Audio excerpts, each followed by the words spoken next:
Hello दोस्तों, राधे राधे। आइए जाने जल ही श्रेष्ठतम औषधि है इसके बारे में।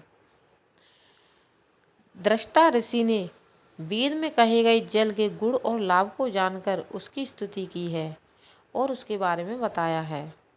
दृष्टा ऋषि द्वारा पंच महाभूत तत्वों में से एक जल की स्तुति करते हुए कहा गया है कि हे जल, आप सुख को उत्पन्न करने वाले आधार हैं। वे हमें उत्तम बल देने के लिए अन्न संचय करें, पवित्र और रमणीय आत्मज्ञान के लिए हमें सुरक्षित रखें। हे जल, जैसे माताएं बच्चों को दूध देती हैं, वैसे ही आपका जो कल्याणकारी रस ज्ञान और जल है, इसका हमें सेवन कराइए। हे शांतिप्रद जल, आप जिन जिन रोगों के विनाश के लिए हमें प्रसन्न करते हैं, उनके विनाश की इच्छा से हम तुम्हें स्वीकार करते हैं। आप हमारी वंश वृद्धि करें। दिव्य ज्ञान प्रकाश में जल हमारे और लिए शांति सुखदायक हो, वे अविष्ट प्राप्ति के लिए हो। हमें आरोग्यदायक जल पीने के लिए मिले। वे रोग और अवसर दूर करने के लिए हमारे उपच्छरित हों।